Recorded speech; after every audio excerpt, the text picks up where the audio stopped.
Before a fighter steps into the ring, something changes inside them. Their heart rate slows, their vision narrows, they stop seeing a human being in front of them. They see a target, a problem to solve, an obstacle to destroy. This isn't just adrenaline. This isn't just competition. This is psychological conditioning, mental programming that turns ordinary men into something else entirely, something capable of inflicting maximum damage without hesitation. Champions don't talk about this part. They don't discuss what happens in their minds in those final moments before the bell rings, because the truth is uncomfortable. To become great at hurting people, you must first train your mind to want it, to visualize it, to need it. This is the dark psychology of fighting, the part they don't show in highlight reels, the mental transformation that separates good fighters from killers. Mike Tyson didn't just train his body, he trained his mind to commit murder. Not metaphorically, not symbolically, literally. Before every fight, Tyson would sit alone in complete darkness and visualize killing his opponent, not knocking them out, not winning rounds, killing them. His trainer Cus D'Amato taught him this technique when Tyson was just 13 years old. D'Amato would tell him, "You don't want to beat him, you want to destroy his will to live. You want him to fear for his existence." Tyson later admitted in interviews, "I wanted to drive their nose bone into their brain. I wanted them to feel like they were going to die. That was my intention every single time. This wasn't rage. This was calculated mental preparation." Tyson would isolate himself for hours before fights. No conversations, no distractions. He would enter a trance-like state where his opponent stopped being human. They became an object, a thing to be broken. He visualized every detail, the sound of bone cracking, the sensation of his fist connecting with flesh, the moment their legs would buckle, the look in their eyes when they realized it was over.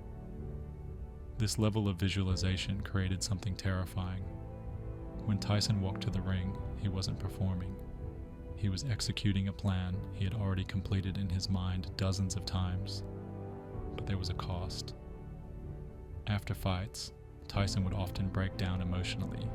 He described feeling empty, hollow, like he had become a monster he didn't recognize. He said, "I had to turn into something I hated to win, and when it was over, I couldn't turn it off." The violence he visualized became part of his identity. Even outside the ring, Tyson struggled with aggression he couldn't control. The mental programming that made him unstoppable in boxing made him dangerous everywhere else. This is the paradox of the fighter's mind. To be great, you must become someone else.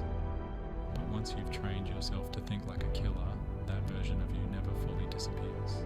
Muhammad Ali understood something most fighters didn't. The fight doesn't start in the ring, it starts in the mind. And if you can break your opponent mentally before the first punch is thrown, you've already won. Ali was a master of psychological manipulation. He didn't just trash talk for entertainment. He weaponized words to destroy confidence, create doubt, and destabilize his opponents emotionally. Against Sonny Liston, Ali shouted at weigh-ins, acted erratically, and convinced everyone, including Liston, that he was unstable and unpredictable.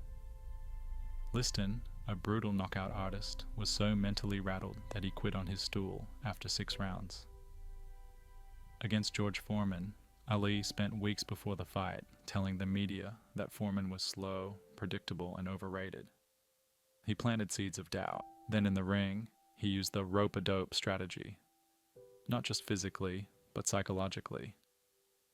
He let Foreman punch himself into exhaustion while whispering, "Is that all you got, George? They told me you could hit." Foreman later admitted, "He made me doubt myself. I started thinking, why isn't he going down? And that doubt broke me."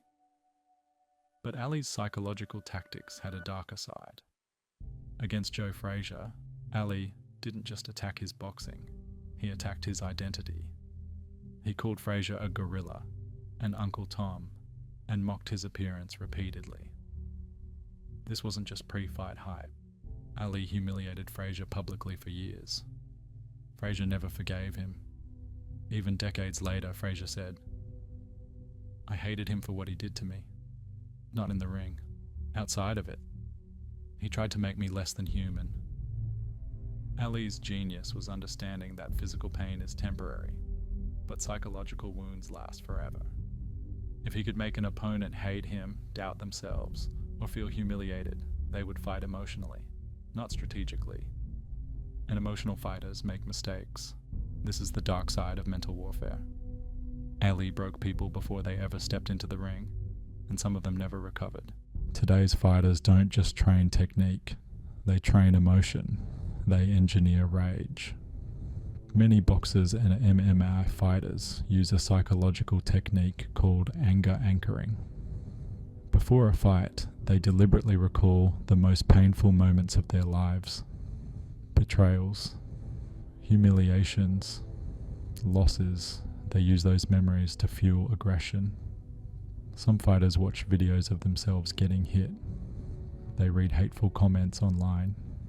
They intentionally provoke themselves into a mental state where empathy disappears and violence becomes the only option. Trainers teach them to dehumanize the target. Don't see a person, see an obstacle, a problem, something to remove. This works. It creates fighters who are ruthless, fearless, and unstoppable in the ring. But the cost is real. Studies show that professional fighters have significantly higher rates of domestic violence, anger issues, and difficulty transitioning to normal life after their careers end, because the mental programming doesn't just turn off.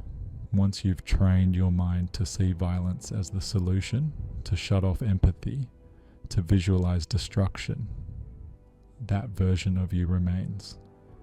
And many fighters struggle for the rest of their lives to control what they created inside themselves. The mind of a killer is not born, it's trained, carefully, deliberately, through visualization, mental conditioning, and psychological warfare. To become a champion, you must temporarily become a psychopath, someone capable of hurting another human being without hesitation, without guilt, without seeing them as human at all. But here's the truth they don't tell you. The line between temporary and permanent is thinner than you think. And once you've crossed it, you can never fully go back.